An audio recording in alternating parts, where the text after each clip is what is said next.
नमस्कार. सर्व विवेकानंद केंद्राच्या कार्यकर्त्यांना माझा प्रणाम. आज 12 जानेवारी आपण स्वामी विवेकानंदांच्या जन्मदिवसाच्या निमित्ताने जो राष्ट्रीय युवा दिवस म्हणून साजरा करतो, त्यानिमित्ताने आज आपण काही विवेकानंदांच्या विचारावरती चिंतन आणि मनन करणार आहोत. आपण सगळे विवेकानंद केंद्र कन्याकुमारी या एका अध्यात्मप्रेरित सेवा संघटनेचे कार्यकर्ते आहोत. आपलं संघटन विवेकानंदांच्या विचाराच्या आधारावरती, त्यांच्या चिंतनावरतीच सतत कार्यरत आहे आणि म्हणून आजच्या या दिवशी पुन्हा त्यांच्या काही विचारांचं चिंतन करणं आज आवश्यक असं मला वाटतं. स्वामी विवेकानंद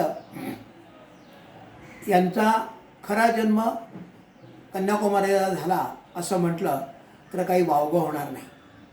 कारण आपल्याला माहिती आहे 12 जानेवारी 1863 रोजी ज्या मुलाचा जन्म झाला तो काही विवेकानंद नव्हता, तो नरेंद्रनाथ होता. त्याला बिले म्हणायचे किंवा त्याला वीरेश्वर असं नावसुद्धा दिलं होतं. परंतु स्वामी विवेकानंद हे नाव मात्र जेव्हा ते अमेरिकेला जाणार होते तेव्हा त्याच्या आधी घेतलेलं होतं आणि अमेरिकेला जायच्या आधी त्यांनी आपल्या जीवनाचं ध्येय स्पष्ट करून सांगितलेलं होतं. या कार्यकर्ता जणू काही माझा जन्म झालेला आहे अशा प्रकारचा आत्मविश्वास त्यांना होता आणि म्हणूनच की काय त्याच्यानंतर त्यांना विवेकानंद हे नाव देण्यात आलं. त्यांना विवेकानंद नाव देण्यामध्ये त्यांचे परममित्र अजित सिंगजी जे खेत्रीचे महाराजा थे, त्यांचं खरं योगदान फार मोठं आहे. आपण थोडक्यात स्वामी विवेकानंदांच्या जीवनाचा प्रवास बघूया. आपल्याला माहिती आहे की 12 जानेवारी 1863 रोजी त्यांचा जन्म झाला. अत्यंत कुशाग्र बुद्धीचा, चपळ, बोलण्यात उत्तम अशा अनेक प्रकारच्या गुणांनी ते युक्त होते. त्याचप्रमाणे घरचे जे संस्कार होते ते सुद्धा अत्यंत महत्त्वपूर्ण होते. त्यांची आई त्यांना रामायण, महाभारत, भगवद्गीता अशा अनेक प्रकारच्या ग्रंथातून, लहान लहान गोष्टीच्या माध्यमातून त्यांच्या जीवनात योग्य ते संस्कार करत होते. त्याचप्रमाणे त्यांचे वडील जे स्वतः एक उत्कृष्ट वकील होते, बॅरिस्टर होते, ते सुद्धा त्यांच्या बुद्धिमत्तेने त्या नरेंद्रनाथ दत्तला त्याच्या कार्याची जाणीव करून देत होते. त्यांच्या जीवनाचा अत्यंत लहान छोटासा प्रसंग मला आठवतो की ज्यावेळा स्वामी नरेंद्रनाथ दत्तनी बघितलं की माझे वडील तर उत्कृष्ट वकील आहेत आणि ते पैसा खोऱ्याने ओढतात, खूप पैसा कमावतात, परंतु तो पैसा जमा करून ठेवत नाही. ते कोणाला ना कोणाला देऊन टाकत असतात, ज्याला ज्याची गरज असेल त्याला देऊन टाकायचे. मग अशा वेळा माझ्याकरता ते काय ठेवणार आहे, कुटुंबाकरता काय ठेवणार आहे, आणि असा प्रश्न त्याच्या सहज मनाला आला. आणि म्हणून त्यांनी एक दिवशी वडिलांना विचारलं की तुम्ही हे सगळा पैसा खर्च करून टाकता, देऊन टाकता, माझ्यासाठी काही तुम्ही ठेवणार आहे की नाही. आणि वडिलांनी त्याला शब्दात उत्तर न देता सहज त्याला घरात घेऊन गेले आणि एक पूर्णाकृती जो आरसा होता त्याच्यासमोर उभं केलं आणि सांगितलं तुला काय दिसतं आहे. तर तो म्हणे माझं शरीर दिसतं आहे, बस हे तुला मी देतो आहे म्हणे. तुझ्यासाठी हेच आहे, याच्या आधारावरती तुला काम करायचं आहे आणि स्वतःचं पायावरती उभं राहायचं आहे. आणि म्हणूनच काय स्वामी विवेकानंद पुढे म्हणतात stand on on your on feet. स्वतःच्या पायावरतीच उभं राहायची ताकद माणसाने कमवली पाहिजे असा लहानपणापासून त्यांना संस्कार झाला होता. यात काही वावगं नाही आहे. असे नरेंद्रनाथ दत्त किंवा वीरेश्वर हळूहळू जसे जसे मोठे होत गेले त्यांच्या ज्ञानाच्या कक्षा वाढत गेल्या आणि अत्यंत हुशार असल्यामुळे लहानपणी कॉलेजचा शाळेचा अभ्यास करत असतानाच त्यांनी अनेक पुस्तकांचा अभ्यास केलेला होता. आणि या सगळ्या पुस्तकाच्या अभ्यासामुळे त्यांच्या मनात एक प्रश्न निर्माण झालेला होता की काय कोणी हा जो ईश्वराच्या माध्यमातून हे सगळं सगळं चालतं, या ईश्वराला कोणी बघितलेलं आहे का. आणि हा प्रश्न त्यांच्या मनात घर करून भरत असल्यामुळे ते वारंवार ज्याला कोणाला भेटायचे त्यांना त्याविषयी विचारायचे. असंच विचार करत असताना त्यांना त्यांचे प्रोफेसर यांनी रामकृष्ण परमहंसांचा परिचय करून दिला आणि त्यांना जर भेटलं तर तुला नक्कीच ते ईश्वराचं दर्शन करून देतील असं सुचवलं. आणि म्हणून नरेंद्रनाथ दत्त रामकृष्ण परमहंसांना भेटायला गेले आणि तिथे त्यांच्या प्रश्नाचं पूर्ण समाधान झाल्याचं आपल्याला दिसतं. आपल्याला माहिती आहे की नरेंद्रनाथ दत्त जेव्हा दक्षिणेश्वरला गेले आणि त्यांनी जेव्हा बघितलं रामकृष्ण परमहंसांना, त्यांनी पहिला प्रश्न हाच विचारला, हॅव यू सीन गॉड, तुम्ही ईश्वराला बघितलेलं आहे का. आणि नरेंद्रनाथ दत्तला जे काही उत्तर मिळालं त्या उत्तरामुळे त्यांच्या जीवनामध्ये एक परिवर्तन झालेलं होतं. कारण रामकृष्ण परमहंसांनी नुसतं काही फिलॉसॉफिकल गोष्टी त्यांना सांगितल्या नाही, त्यांनी स्पष्ट शब्दात अगदी आत्मविश्वासपूर्वक सांगितलं, yes I have seen God. हो, मी देवाला बघितलेलं आहे, मी ईश्वराला बघितलेलं आहे आणि तुझी जर इच्छा असेल तर तुलाही मी ईश्वर दाखवू शकतो. म्हणजे याच्यामध्ये रामकृष्ण परमहंसाचा जो आत्मविश्वास होता, त्या आत्मविश्वासामुळे नरेंद्रनाथ दत्तच्या जीवनामध्ये परिवर्तन आलं आणि तो रामकृष्ण परमहंसाकडे आकृष्ट झाले. आणि तेव्हापासून 1881 पासून तर साधारण 1886पर्यंत त्यांनी रामकृष्णांच्या सन्निधात राहून अनेक गोष्टी आत्मसात केल्या.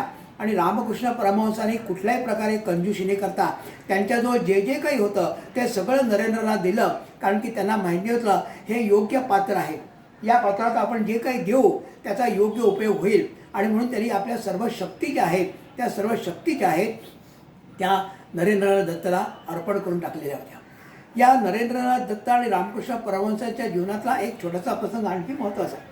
आपल्याला माहिती आहे की नरेंद्रनाथ दत्तचे वडील विश्वनाथ बाबू यांचा अकाली मृत्यू झालेला होता आणि त्यानंतर त्यांच्या घरावरती गरिबीची फार मोठी दाट छाया पडलेली होती. 2 वेळा अन्न खायला मिळेल की नाही अशा प्रकारचा विचार असा सुद्धा प्रसंग त्यांच्यावरती आलेला होता. आणि अशा वेळा कोणीतरी त्यांना सांगितलं की तू रामकृष्ण परमहंसाकडे जातो, ती देवीचे प्रार्थना करतात ते, तू तुझ्यासाठी काही नोकरी का नाही मागत, काही पैसा का नाही मागत. आणि नरेंद्रनाथ दत्ताला ही कल्पना आवडली आणि एक दिवशी ते रामकृष्ण परमहंसाला त्याच्यासाठी म्हणून गेले आणि सांगितलं की माझं कुटुंब जे आहे, आमचा जो परिवार आहे तो अत्यंत गरीब परिस्थितीतून वापस पुढे चाललेला आहे, तुम्ही मला देवीला मागून काहीतरी द्या ना, काही नोकरी तरी मिळवून द्या. आणि तेव्हा रामकृष्ण सांगितलं, अरे ती जशी माझी आई आहे तशीच तुझी पण आई आहे आणि म्हणून तू तिला माग, ती तुला देईलच. आणि हेही त्या नरेंद्रनाथला पटलं आणि म्हणून ते देवीच्या मंदिरात गेले. परंतु देवीच्या मंदिरात गाभाऱ्यात शिरल्यानंतर ते एक परिवर्तनच घडून आलं. डोळे बंद केल्यानंतर त्यांनी धन दौलत असं काही न मागितलं आणि सांगितलं, हे आई मला तू ज्ञान दे, मला वैराग्य दे, मला भक्ती दे. अशा प्रकारचे जीवनातले अत्यंत मौल्यवान मूल्य जे आहे, जीवनमूल्य आहे, ते त्यांनी मागून घेतलं आहे. कारण की मनुष्याचा खरा विकास ज्ञान, वैराग्य आणि भक्ती याच्यामुळेच होत असतो. या सगळ्यामुळे समर्पणाची भावना येते आणि जेव्हा समर्पण येतं त्याच्यातून सगळ्या गोष्टी आपोआप प्राप्त होत असतात. हा प्रसंग मला खूपच आवडतो, कारण आपण देवाकडे गेल्यानंतर आपल्या वैयक्तिक जीवनाच्या भौतिक गोष्टीच मागत असतो, परंतु ज्या आध्यात्मिक गोष्टी आहेत ज्याच्यामुळे आपल्या जीवनाचं सार्थक होऊ शकतं अशा गोष्टी मागणं हे अत्यंत महत्त्वाचे आहे. आणि अशा प्रकारे ज्ञान, वैराग्य आणि भक्ती हे रामकृष्णाच्या आशीर्वादामुळे त्यांना मिळाले. भगवतीने स्वतः त्यांना दिलं आणि पुढून जीवनाचा प्रवास सुरू झाला. 1886मध्ये रामकृष्ण परमहंसांचं देहावसन झालं आणि त्यांनी जाता जाता त्यांचे जे 16 अंतरंग मित्र शिष्य होते त्या सगळ्यांना संन्यास दीक्षा देण्याचं सांगितलेलं होतं. आणि मग 25 डिसेंबरला यांनी सगळ्यांनी संन्यास दीक्षा घेतलेली होती. आणि मग त्यांचं संन्यासाचं जीवन, अभ्यास, चिंतन, मनन, जप, तप सुरू झालेलं होतं. त्याच वेळा त्याच्या आधीच रामकृष्ण परमहंसांनी एकदा नरेंद्रनाथ दत्ताला असंही सांगितलेलं होतं की तुला स्वतःच्या मोक्षासाठी, मुक्तीसाठी काम करायचं नाही आहे, तुला तर सगळ्यांच्या मुक्तीसाठी काम करायचं आहे, अशा प्रकारचा विचार त्यांनी दिलेला होता. आणि नरेंद्रनाथ दत्त यांना ही गोष्ट जी होती, जी त्यांनी सूत्रबद्ध रूपात मांडलेली होती, ही काही विशेष समजली नव्हती. आणि त्याचा शोध घेण्यासाठी म्हणून ते आपल्या बारानगरच्या मठातून 1888 साली प्रवासासाठी निघाले. आणि ते संन्यासातलं एक फेज ज्याला म्हणता येईल, एक स्थिती म्हणता येईल, ज्याला परिव्राजक असं म्हणतात, या परिव्राजकाच्या निमित्ताने नरेंद्रनाथ दत्त जे आहे किंवा स्वामी सच्चिदानंद जे आहेत ते तिथून निघालेले होते. आणि फिरत फिरत संपूर्ण भारताचा त्यांनी प्रवास केलेला होता. ज्या ज्या ठिकाणी काही दिवस आवश्यक आहे त्या ठिकाणी राहिलेले होते. जे खायला मिळेल ते खायचं, कुठेही काही मागायचं नाही, स्वतः पैसा जवळ ठेवायचा नाही, अशा सगळ्या स्वतःवरती निर्बंध लादून ते 1888 पासून तर 1892पर्यंत ते प्रवासात होते परिव्राजकाच्या रूपामध्ये. आणि या प्रवासामध्ये त्यांना आपला भारत देश म्हणजे काय आहे हे समजलं. आत्तापर्यंत जे काही थेअरीमध्ये त्यांनी शिकलेले होते ते त्यांना आता प्रॅक्टिकल दिसलं. इथे अनेक प्रकारच्या नकारात्मक गोष्टी त्यांना दिसलेल्या होत्या, त्याचप्रमाणे अत्यंत सकारात्मक गोष्टीसुद्धा दिसलेल्या होत्या. आणि या दोघांच्या माध्यमातूनच नरेंद्रनाथ दत्तांचं खरं शिक्षण झालेलं आहे. या शिक्षणात त्यांना असं दिसून आलं की भारत देश तेव्हा पारतंत्र्यात होता. ब्रिटिशांचं आपल्या देशावरती राज्य चालू होतं आणि हे ब्रिटिश लोक ज्यांनी ख्रिश्चन धर्म स्वीकारलेला होता तर त्यांचा धर्म आपल्या भारतीय लोकांवरती लादण्याचा प्रयत्नसुद्धा करत होते. शिक्षण आणि सेवाच्या माध्यमातून त्यांना लुभवण्याचा प्रयत्न करत होते आणि जे जे हुशार लोक होते त्या सगळ्यांना हे खूप आवडलं आणि ते सुद्धा ख्रिश्चनिटी स्वीकारून ब्रिटिशांचे गुलाम होण्यामध्ये आनंद मानत होते. दुसरीकडे जे अज्ञानी लोक होते त्यांच्यावरती अनेक प्रकारचे सूड उगवण्याचा कार्यक्रम मात्र ब्रिटिशांनी चालू ठेवला होता. त्यांचे अत्यंत अत्याचार करत होते. जाती जमातीमध्ये जो विद्वेष निर्माण करायचा होता तो केला होता. समाज तोडायचा कसा याचाही त्यांनी विचार केलेला होता. अशा प्रकारे अनेक नकारात्मक गोष्टी जेव्हा या ब्रिटिशांच्या हातून चालू होत्या त्याच वेळा सकारात्मक गोष्टी त्यांना प्रवासात दिसल्या. त्याच्यामध्ये की जी घराघरामध्ये ही भारतीय संस्कृती जी आहे जी एक आध्यात्मिक संस्कृती आहे या आध्यात्मिक संस्कृतीचा प्रचितीसुद्धा त्यांना आलेली होती. उदाहरणार्थ अतिथी देवो भव हे त्यांच्या पदोपदी त्यांच्या लक्षात आलेलं होतं. आपल्या पोटात खाण्यासाठी काही नसलं तरी समोरून जर कोणी अतिथी आलेला असेल तर त्याला साक्षात परमेश्वराचं रूप मानून त्याला प्रथम खाऊ घालायचं आणि नंतर उरलं तर आपण खायचं. ही घरोघरी त्यांना अशा गोष्टी दिसून आलेल्या होत्या. एवढंच नाही तर ईशावास्यम इदम सर्वम यत्किंच जगत्यां जगत असं जे आहे हे आपल्या उपनिषदातलं वाक्य आहे हे त्यांना सगळ्या ठिकाणी दिसलं.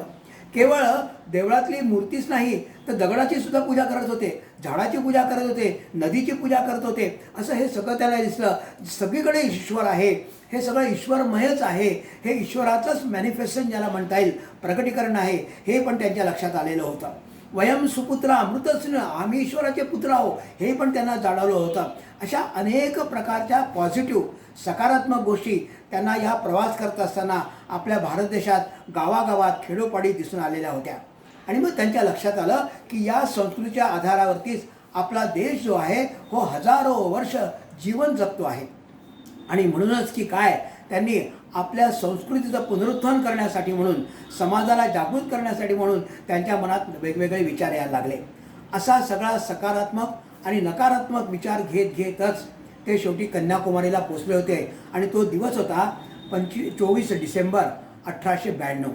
आणि मग आपल्याला माहिती आहे की 3 दिवस 25, 26, 27 डिसेंबरपासून 3 दिवस त्यांनी तिथे तपस केलेला आहे. 3 दिवस हा 28-29 वर्षाचा युवक काहीही न खाता काहीही न पिता दिवसभर तिथे बसून चिंतन करत होता, मनन करत होता, ध्यान करत होता, तपस करत होता. आणि कशासाठी तर देशासाठी. आणि जेव्हा 27 डिसेंबरला ते उभे राहिले तेव्हा त्यांचं खरं परिवर्तन झालेलं आहे. हा त्यांचा खरा जन्म झालेला होता. A simple monk was transferred into a nation builder. A simple monk was transferred into a social reformer. A simple monk was an a nation builder. अशा प्रकारे विवेकानंदांचा जन्म खरा म्हणजे कन्याकुमारीला झाला. आणि म्हणूनच ती शिला जी आहे ज्या ठिकाणी नरेंद्रनाथ दत्त किंवा सच्चिदानंद यांनी तपस केलं ते पावनस्थळ झालेलं आहे. आणि त्याला आपण आता आज तीर्थक्षेत्र असं म्हणतो. आणि तिथेच आज विवेकानंद शिलास्मारक उभा आहे. आणि स्वामीजींचा जन्म त्या ठिकाणी झालेला आहे असं म्हटलं चालेल. कारण तिथे त्यांनी आपल्या जीवनातला ध्येय का राहील, कशासाठी माझं उर्वरित आयुष्य मी खर्च करीन याचा निर्णय घेतलेला होता. ते वाक्य जे आहे ते अत्यंत महत्त्वाचं आहे. ते वाक्य ते असं म्हणतात, sitting on the last bit of this Indian rock I hit upon a plan and my plan is to organise people and awaken their dormant spirit. म्हणजे याच्यानंतरचं माझं काम काय राहील तर समाजाला संघटित करण्याचा. आपला देश जो आहे हा जाती जमातीमध्ये असंघटनित रूपाने काम करायचा प्रयत्न करतो, स्वार्थबुद्धीने जास्ती प्रवृत्त झालेला आहे. अशा समाजाला मी निस्वार्थी करून संघटित करून उभा करीन अशा प्रकारचा संकल्प त्यांनी तिथे घेतला.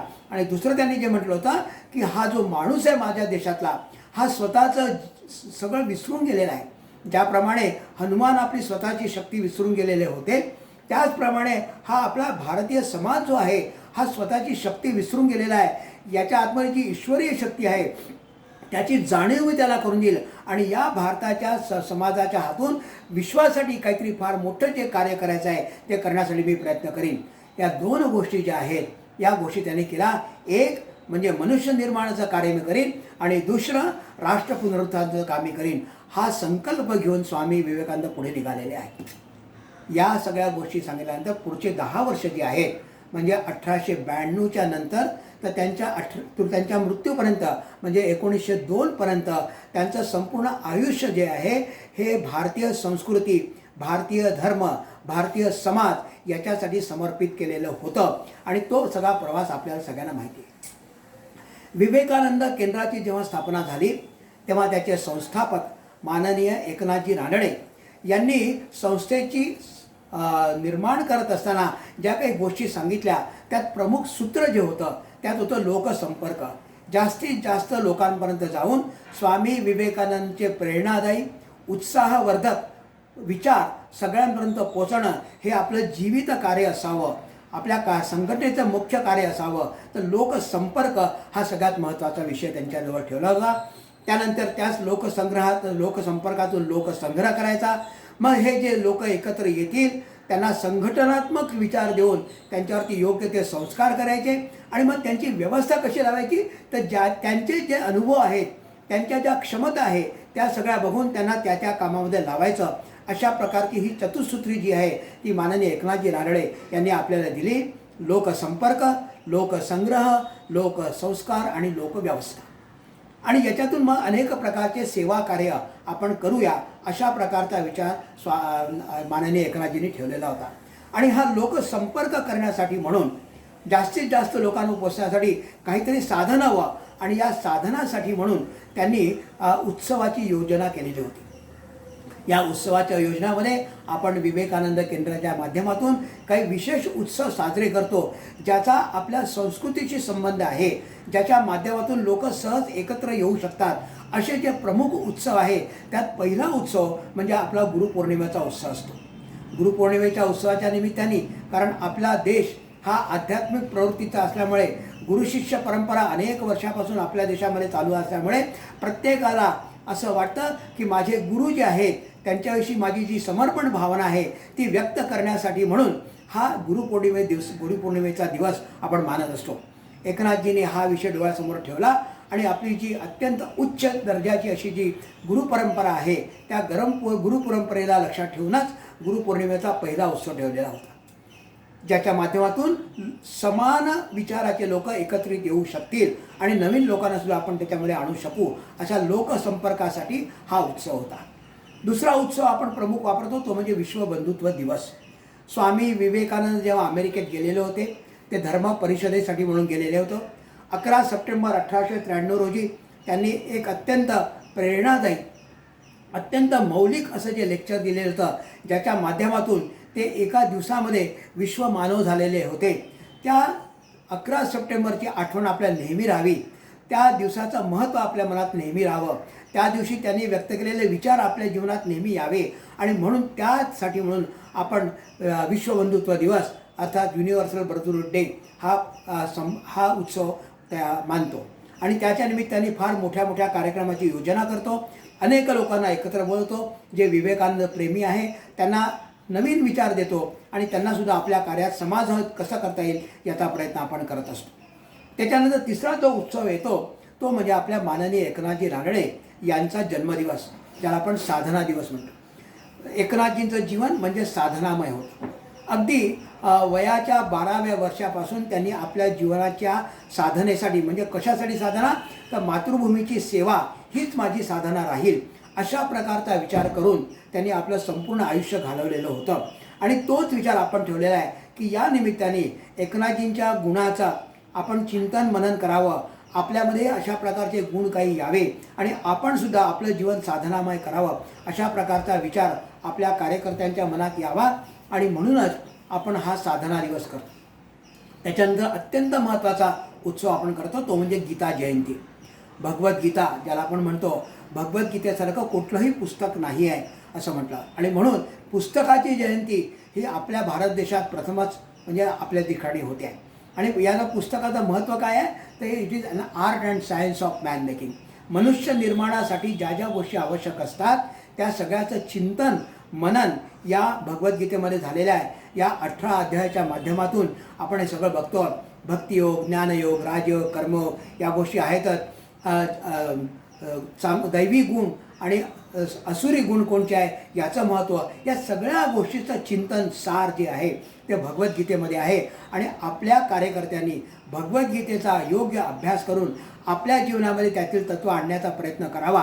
आणि त्याच्यामध्ये विशेष करून जो कर्मयोग आहे, ज्या कर्मयोगामध्ये भगवंतांनी सांगितलेलं आहे की कर्म करत असताना त्याच्या फलाची अपेक्षा न करत असताना आपलं ते कर्तव्य आहे म्हणून करावं. आणि जे काही फळ मिळेल ते प्रसादरूपी घ्यावं. ज्याप्रमाणे प्रसाद घेत असताना आपण त्याचा ॲनालिसिस कधी करतच नाही, त्याचं पृथक्करण करतच नाही, काय आहे काय नाही विचार करत नाही. आपण सहज देवाचा प्रसाद आहे म्हणून डोळे बंद करतो आणि तोंडात टाकतो.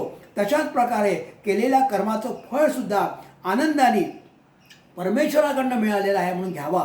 अशा प्रकारचा आपल्या कर्मयोगांना संदेश देणारी भगवद्गीता, ती गीता जयंती आपण साजरा करतो. आणि त्यानंतरचा जो उत्सव येतो तो म्हणजे समर्थ भारत पर्व. आपल्याला माहिती आहे, आपण 25, 26, 27 डिसेंबर हे 3 दिवस आपल्या भारताच्या सक्षमतेसाठी स्वामी विवेकानंदांनी जे तपस केलं तसाच भारत पुन्हा घडून आणवायचा आहे. आपल्या भारताला जगद्गुरू करायचं आहे, हे जे स्वामीजींचं स्वप्न होतं. आपल्या भारताला उच्च सिंहासनावरती बसवायचं आहे, हे जे स्वामीजींचं स्वप्न होतं, ते पूर्ण करण्यासाठी समर्थ भारताची संकल्पना आपल्या मनात रुजून ठेवण्यासाठी म्हणून आपण हा संकल्प भारत हा फार मोठा दिवसाचा उत्सव म्हटला तरी चालेल. 25 डिसेंबरपासून तर भारत मातेचं पूजन आहे, भारत मातेची आरती आहे, भारतीय समाजाचं चिंतन मनन करणं आहे. मग त्यातच दुसरा एक जानेवारीला कल्पतरू दिवस, ज्या दिवशी रामकृष्ण परमहंसांनी आपल्या सगळ्या भक्तवृंदांना त्यांनी चैतन्यमय व्हावं म्हणून आशीर्वाद दिलेला होता तो दिवस. आणि 12 जानेवारी म्हणजे नरेंद्रनाथ दत्त यांचा जन्मदिवस. अशा हा तिन्ही गोष्टी ज्या आहे, असा हा जवळजवळ 16-17 दिवसाचा जो कार्यक्रम आहे त्याला आपण समर्थ भारत पर्व करू. आज आपण समर्थ भारत पर्वाच्या निमित्ताने एकत्र आलेलो आहोत. या कार्यक्रमाच्या निमित्ताने आपण आपल्या संघटनेचा ॲनालिसिस करणार आहोत. आपल्या संघटनेला पुढे नेण्यासाठी आपण काहीतरी संकल्प करणार आहोत. आणि त्यामध्ये स्वामी विवेकानंद जे विचार आहे, त्यांचे जे गुण आहे, त्यांचं जे चिंतन आहे ते माझ्यामध्ये कसं येईल याचा प्रयत्न करणार आहे. स्वामी विवेकानंद नेहमी असं म्हणायचे की मला काही युवक द्या, give me few young men who are sincere and dedicated and I will shake the whole world. असे त्यांना तरुण हवे होते. आणि तरुण जेव्हा म्हणायचे तेव्हा ते काही आयुनी किंवा त्यांच्या वर्षांनी नाही, तर ज्यांचं मन जे आहे हे तरुण आहे. आपल्याला माहिती आहे की स्वामी विवेकानंदांचा जन्मदिवस म्हणजे 12 जानेवारी हा राष्ट्रीय युवा दिवस म्हणून होतो. आता युवा हा शब्द जो आहे, या शब्दाचं कधीकधी आपण ॲनालिसिस करून घेतलं पाहिजे. युवा जो आहे या शब्दाला आपण उलटं केलं तर वायू होतो. वायू म्हणजे काय? वारा.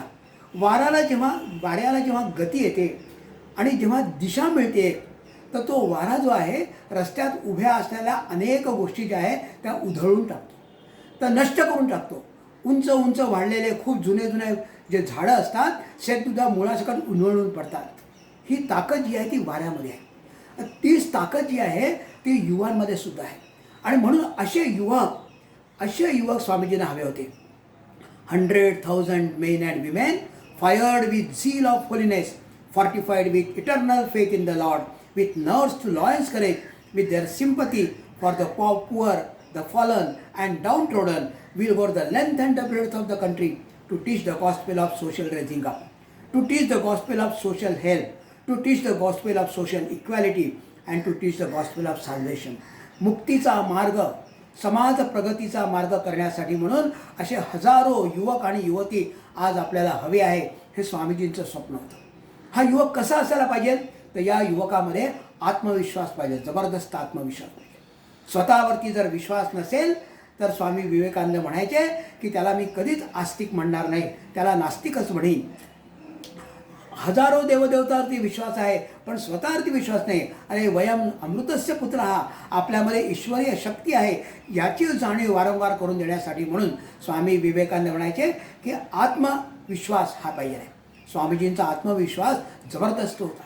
आपल्याला त्यांच्या जीवनातल्या अनेक घटनातून आपल्याला दिसून येईल की त्यांचा आत्मविश्वास इतका जबरदस्त होता की अमेरिकेसारख्या अत्यंत दूर असलेल्या देशातसुद्धा एकटे गेले, तिथली भाषा माहीत नाही, तिथली राहणं समान नाही, कोणी ओळखीचं नाही, असं सगळं असताना मला माझ्या देशासाठी म्हणून तिथे जायचं आहे, माझ्या संस्कृतीचा प्रसार करण्यासाठी म्हणून मला जायचं आहे, अशा प्रकारचा विचार करून ज्या आत्मविश्वासाने ते गेले, हा आत्मविश्वास आज आपल्या युवकांना अत्यंत आवश्यक आहे. आणि म्हणून मला असं वाटतं की आजच्या दिवसाच्या निमित्ताने, राष्ट्रीय युवा दिवसाच्या निमित्ताने तरुणांनी हा संकल्प करावा आणि हा आत्मविश्वास जागृत करण्याचा प्रयत्न करावा.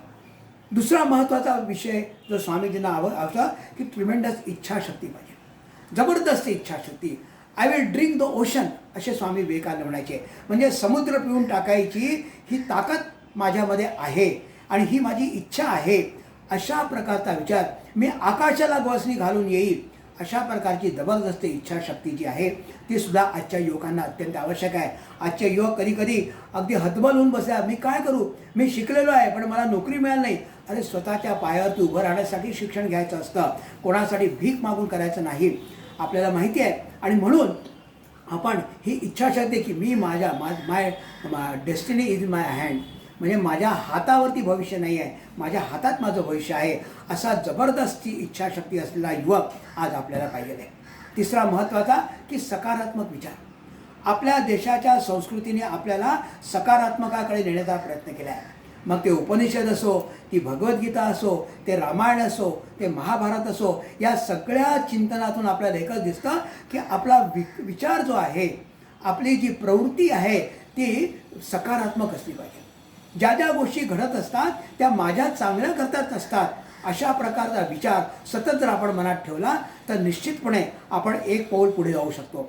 हा सकारात्मक विचार स्वामीजीमध्ये होता आणि म्हणूनच अमेरिकेमध्ये जाऊनसुद्धा त्यांनी वेगवेगळ्या देशातून आलेल्या हजारो लोकांना आपल्या भाऊ बहीण मानून घेतलेलं होतं. कारण की त्यांचं हृदय जे आहे इतकं विशाल झालेलं होतं. आपण सगळे एकाच ईश्वराची लेकरं आहोत, ही भावना जी आहे ती फक्त त्यांनी भारतीय समाजापुरती ठेवली नाही तर संपूर्ण विश्व समुदायासाठी ठेवलेली होती. आणि या सकारात्मक भावनेमुळेच ते पुढे जाऊ शकले. ही सकारात्मक भावना आजच्या युवकांना, कोणीही आपला शत्रू नाही आहे, सगळे आपलेच आहे. कदाचित काही वेळाकरता आपल्या विचारापेक्षा ते दूर असतील, परंतु काही वेळाने आपण जेव्हा त्यांना पटवून देऊ, त्यांच्याशी आपले प्रेमसंबंध निर्माण करू, त्यांच्या कार्याविषयी समर्पित राहू, तर निश्चितपणे त्यांच्यामध्ये सुद्धा परिवर्तन होणार आहे. हा विचार सकारात्मक जी पाहिजे आहे ती सकारात्मकता आहे. आणि चौथी अत्यंत गोष्ट जी महत्त्वाची आहे की सतत कार्य करीत राहणं. आजचा युवक जो आहे हा फार आळशी झालेला आहे असं आपल्याला जाणवतं. लहान लहान गोष्टींमध्ये सुद्धा त्याला काम करण्याची इच्छा होत नाही.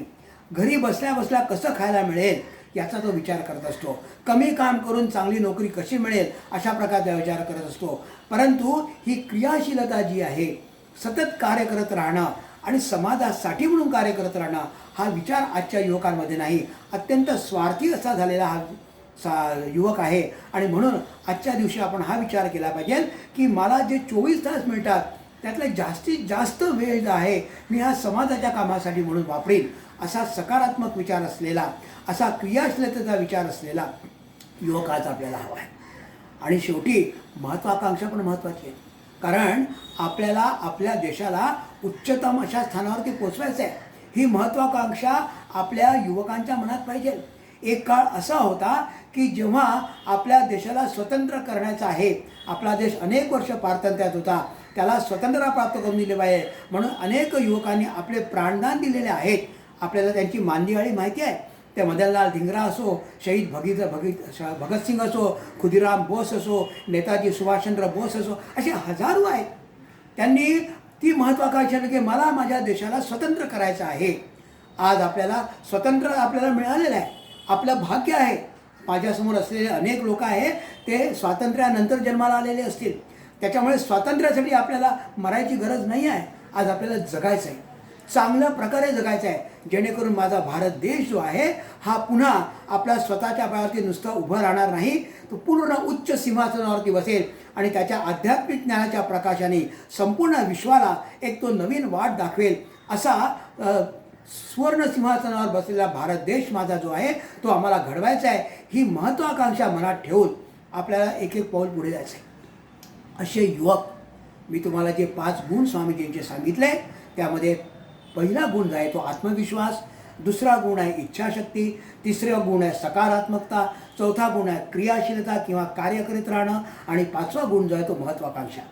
या पाचही गुणाचे जर आपण पहिलं अक्षर घेतलं तर सगळ्यात सुंदर सत्व जे तुम्हाला सगळ्यांना आवडतं ते म्हणजे आईस्क्रीम. आणि हा आईस्क्रीमचा मंत्र जो आहे तो स्वामीजीने आपल्याला दिलेला आहे आणि तो आपण आपल्या जीवनात आणावा. या सगळ्या गोष्टी सांगितल्यानंतर मला एक गोष्ट सांगायची इच्छा होते, ती म्हणजे राष्ट्रीय युवा दिवस हा कसा आला. आपल्यापैकी अनेकांना माहिती नसेल. आजकाल गुगल असल्यामुळे प्रत्येकाने सर्च करण्याचा प्रयत्न केलाही असेल कदाचित, परंतु त्याच्याकडे विशेष लक्ष देत नाही आपण. परंतु लक्षात ठेवा, हा 1983-84ची गोष्ट आहे. युएनओने दरवर्षी एक वर्ष एका विषयाला वाहिलेलं असतं असं आपल्याला माहिती आहे. जसं इंटरनॅशनल चिल्ड्रन इयर आहे, हँडिकॅप इयर आहे, असं विमेन्स इयर आहे. तर 1985 हे आंतरराष्ट्रीय युवा वर्ष म्हणजे international youth day, youth year असं साजरं करण्याचं ठरवलं होतं. आणि त्याप्रमाणे त्यांनी युएनओचे सगळे जे मेंबर्स होते त्या सगळ्यांना तसे पत्र पाठवले होते. त्यावेळेला आपल्या पंतप्रधान इंदिरा गांधी होत्या. आणि तेव्हा इंदिरा गांधी विचारलं की आपण काय कार्यक्रम घ्यावा, आपल्या देशातला जो युवक आहे त्याला प्रेरणा देण्यासाठी, त्याला उत्साह देण्यासाठी, त्याला संकल्पित करण्यासाठी म्हणून काय करावं की केवळ एक दिवस किंवा एक वर्ष करून होणार नाही, आपल्याला काहीतरी नेहमीसाठी केला पाहिजे. आणि म्हणून त्यांनी अनेक लोकांशी विचार विमर्श केला. आणि या अनेक लोकांच्या विचार विमर्शातून एक असं जे लोणी ज्याला म्हणतो आपण, नवनीत ज्याला म्हणतो, ते असं निघालं की जे स्वामी रंगनाथानंद यांनी सुचवलेलं होतं. ते म्हणाले की आपला देश अत्यंत भाग्यवान आहे.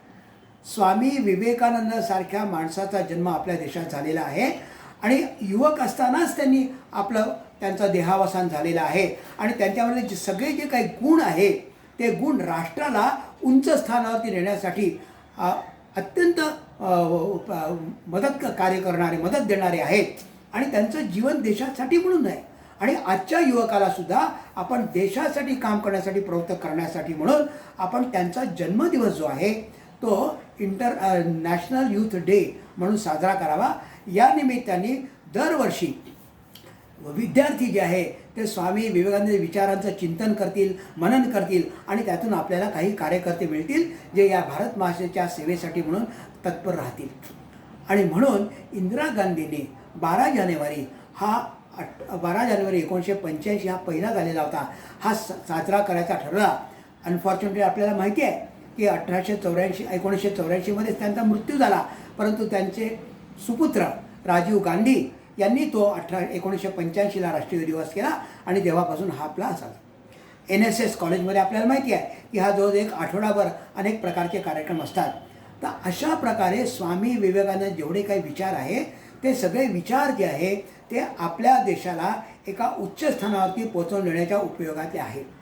स्वामी विवेकानंद जीवन जे आहे याला अनेक पैलू पण आहे, त्यांना सामाजिक पैलू पण आहे.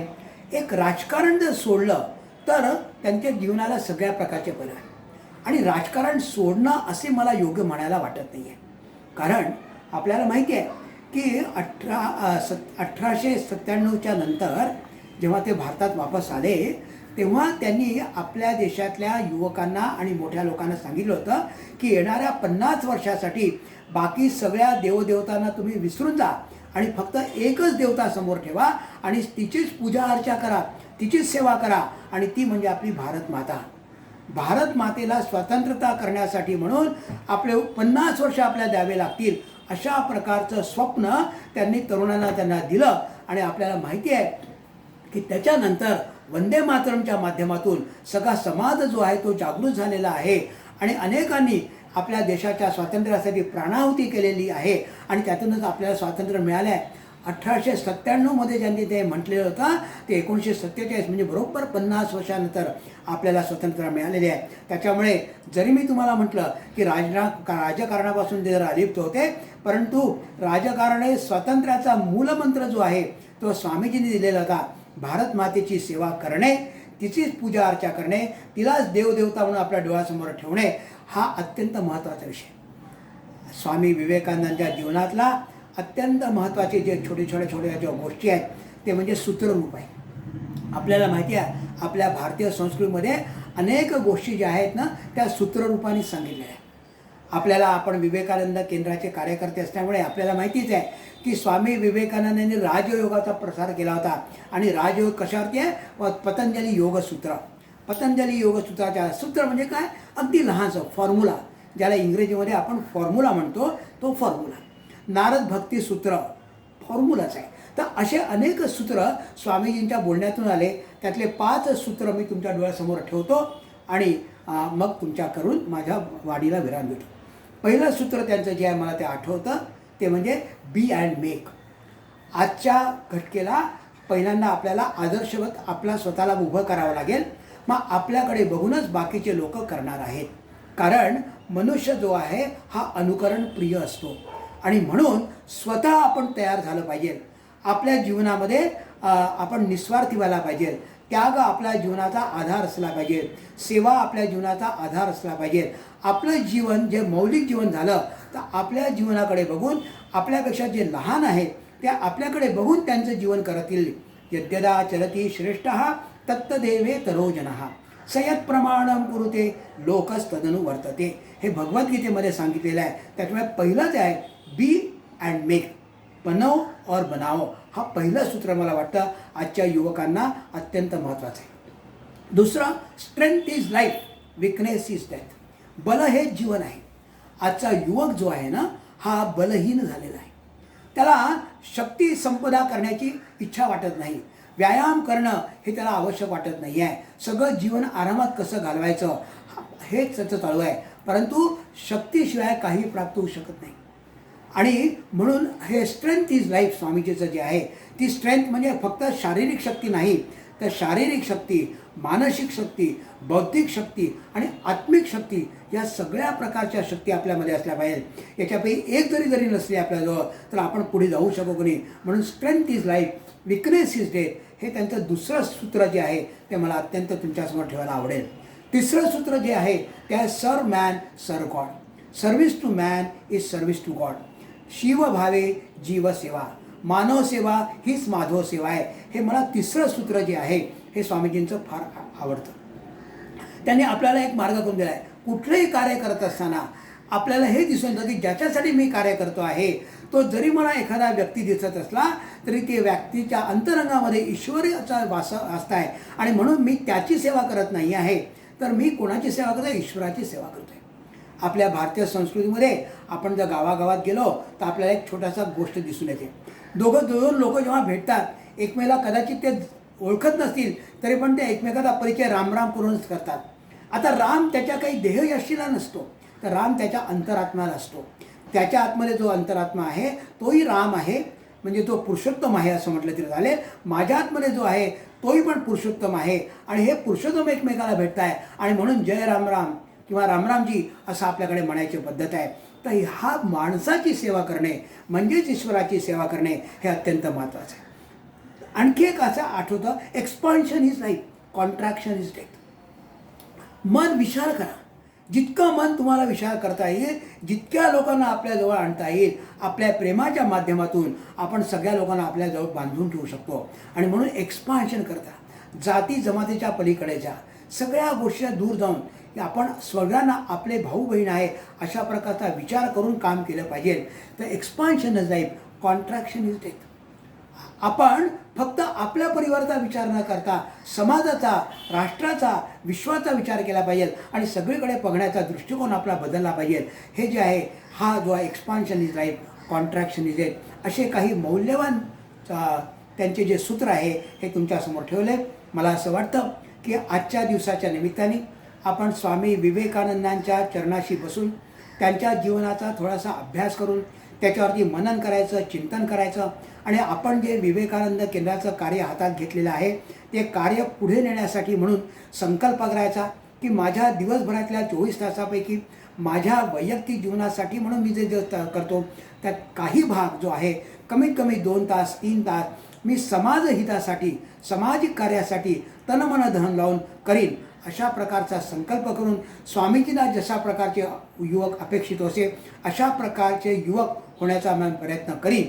असा संकल्प आज जर आपण घेऊ शकलो तर मला वाटतं फार मोठा राष्ट्रीय दिवस साजरा करण्याचा आनंद आपल्याला मिळेल. स्वामी विवेकानंदांचे अनेक जीवन जीवनातले अनेक प्रसंग फार महत्त्वाचे आहेत. त्यांचं आपल्याला खरोखर जर सगळं जाणून घ्यायचं असेल तर मला वाटतं एक पुस्तक जर आपण आपल्याजवळ ठेवलं जे अगदी भगवद्गीतेसारखं आपल्याला वारंवार मदत करेल ते म्हणजे rousing call to Hindu nation. Hindu Teja Jagare मराठीमध्ये पुस्तक आहे.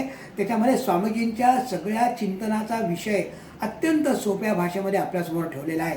हे पुस्तक जर आपण ठेवू शकलो तर निश्चितपणे आपल्याला त्याचा उपयोग होईल आणि आपल्या जीवनाला सुद्धा स्वामीजीच्या मार्गदर्शनाप्रमाणे म्हणजे आपण म्हणतो ना की त्यांच्या पावलावर पाऊल ठेवून आपल्याला पुढे जायचं आहे, तर तशा प्रकारचं जीवन व्यतीत करण्यासाठी आपल्याला उत्साह प्राप्त होईल, प्रेरणा प्राप्त होईल, शक्ती प्राप्त होईल आणि ही सगळी शक्ती, उत्साह, प्रेरणा आपण आपल्या मातृभूमीच्या कामासाठी म्हणून मातृभूमीला त्या उच्च सिंहावर बसण्यासाठी म्हणून घेऊन जाऊ. अशा प्रकारची आशा मनात ठेवत मी माझ्या वाणीला विराम देतो. धन्यवाद.